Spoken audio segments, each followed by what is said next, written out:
Hi everybody, welcome to another video. So I was just finishing up the last video that I did for the deck profile, and I got a message telling me that my local card shop was actually getting a restock of Gundam. So I went, picked it up, and I just wanted to make a quick video talking about it and then open it immediately after. You'll see me open it. But it looks like the much rumored second wave of Gundam is happening. It's here. Stores are receiving booster boxes, and I was lucky enough to get one from a local card shop that does not scalp. So shout out to the Game Chest in Southern California.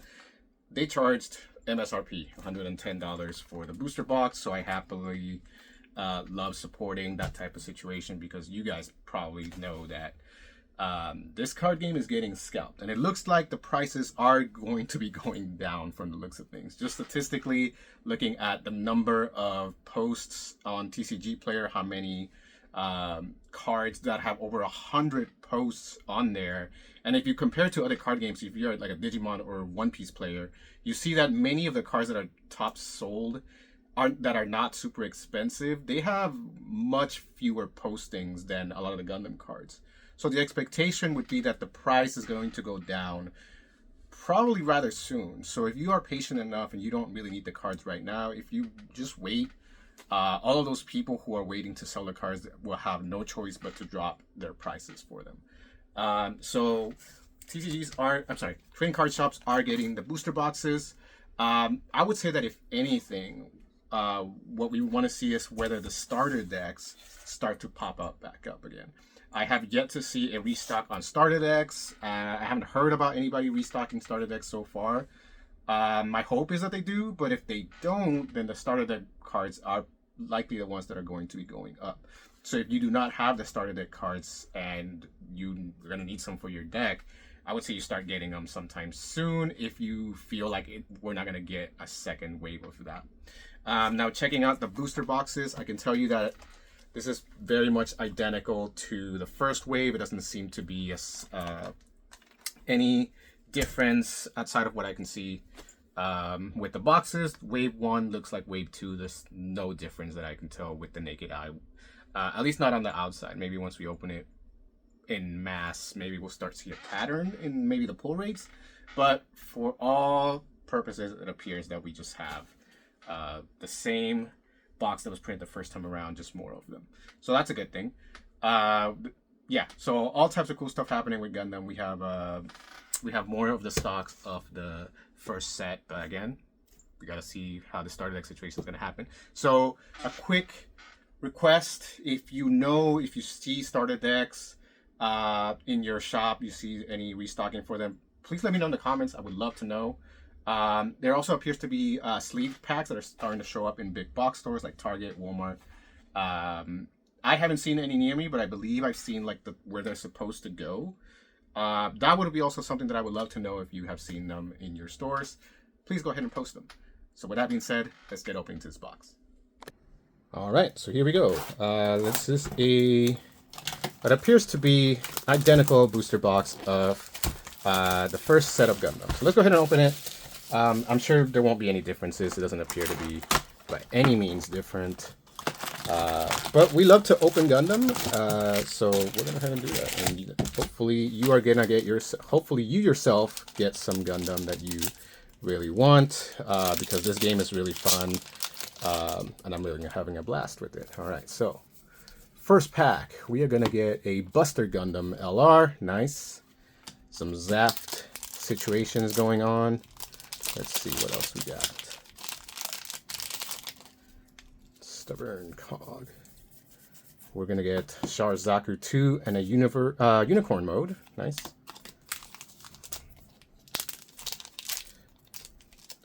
Yeah, so again, if you are seeing sleeves in your area, just let me know. I would love to know, so that other people who are watching might also find out. Here's a Freedom Gundam, currently at $15, which is probably going to go down, if I'm being honest with you. Likely going to go down. Hundreds posted on TCG Player of them. And like I said, other games have way fewer and are way cheaper. So it looks like that number should definitely be going down sometime soon. Gian and Bride. That's cool. 2 LRs. What does appear to be holding, at least for now, is some alt arts, but I feel like as more boxes get opened, more people will start posting them as available for them. So we got a Sayla, we got a Zaku Sniper. Nice. Right, so also that side's now under $20. I believe the Wing Zero is also under $20 with hundreds still to sell. So guys, it looks like Gundam's gonna be affordable sometime soon. Or I feel like it's been affordable for a little bit already, if I'm being honest with you. It is definitely competitive with lots of other card games, but I believe it's going to just become a game that is going to become very accessible very soon. I mean, I could be wrong, but we'll see how the trend goes. Ooh, Gundam Ferract. I really like the Ferract. It's a really nice card. And then with the expansion of the tournaments, it looks like all the things that we would want to happen with the card games are happening with Gundam, which is really cool to see. We got a Shenlong Gundam and a Banshee Destroy Mode. Dope. Nice pack. Very good pack. I could use a gun cannon. Gun cannons are like $5 nowadays, but again, everything should be dropping. Dropping. Here you go, Kigali and Shar's Gelgoog. One of the most popular cards being sold. Currently, it's something like $17 to $18. Nothing super crazy, but definitely a very valued card by the community. Continuing on, we have Gundam Aerial and the Delta Plus. So I should put that up there. No hits, not yet. Not even the resource. Not yet. Merida, nice. As well as a Freedom. All right, Freedom. This card was way more expensive not that long ago. And I traded it for a Wing Zero when it was at the top of its value. And the Wing Zero is still more valuable, but the Freedom Gundam has definitely lost quite a bit of value. Something like $50 nowadays, which is much lower than the $90 it used to be at one point, because the Freedom was so popular for a good while there. But that's definitely not happening anymore. But maybe it'll come back. It seems to be in waves. Blitz Gundam and Iron Fisted Discipline. That's the rare. So we're getting Merida. We're getting good things. This is a very solid box already, and we're not even done with it. All right, we got a Freedom. We got a Freedom Altart. We got a Merida. We got a Shenlong. Right. We got a Gun Cannon. Solid rare. And a Wing Zero. Wow. Well, I'm very happy with this reprint so far. I'll say that. It's hard not to.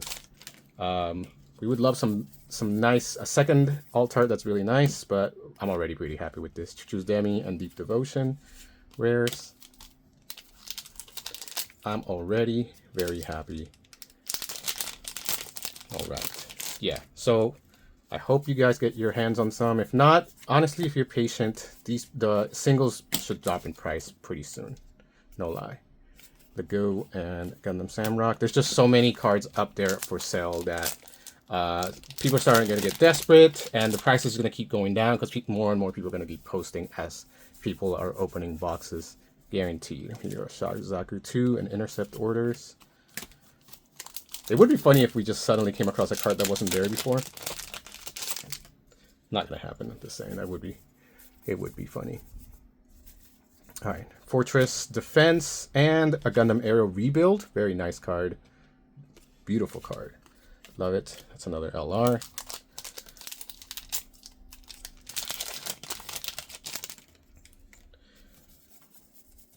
Continuing on, we have the Blitz, and we have another Citizens Take a Stand. Still no resource Altart. I hope I didn't miss it. Sometimes I feel like I skip it. Pretty sure I didn't miss it, though. Norn's Ares. This card needs a lot of support to be good. Ooh, Duo Maxwell Altart. All right. This is actually really nice. This is one of the cooler pilots. I loved Duo in Gundam Wing. I love this art. It's really cool. Oh man. All right, that's a winning box. That's a really cool box already, just with the 2 hits of the Freedom and the Dual Maxwell. Look at how much black they use into these printings. This feels like a lot of these Gundam cards in this first set The altards use a lot of black ink, which is really cool. It looks cool, but sometimes it's kind of hard to tell which card is which from far away. But luckily, I've been looking at these cards so often that I can tell them apart. But honestly, it's kind of hard sometimes. All right, we got a perfect strike. Annoyance Ares might as well be bulk. I'm not gonna lie, that card is not viable at all. There needs to be some sort of card like an Os, like base or something that reduces the cost of anything Os by like maybe 2. That way the Tallgeese could also work better. I feel like that's the only choice that they have in trying to make these Oz cards work. We got a Unicorn Destroy mode, nice, solid LR, and a Duo. Duo has lost so much value since it first came out, mainly because of course, how many there are now, and also the fact that it's a participation and a prize for tournaments locally. So it's probably going to continue to go down. And it's not looking like it's going to become popular again anytime soon. So, yeah, that card's probably going to be super affordable if you're trying to run a Wing Zero. I think somebody's going to have to come up with something different for the Wing Zero deck for it to be viable, because it looks like there's like one recipe and one recipe only. We got a Justice Gundam, nice, and a Battle of Aces. I really love Battle of Aces. I think it's such a good card here. And last but not least, this should be our resource, unless if this is not the resource, then I missed it somewhere in there. It happens. All right, we got the Gian, the Witch and the Bride. Oh, and we got the Wing Zero altar. This box was great. This box is great, and the reprint is great, and you guys are great. I'll see you guys in the next video. Peace.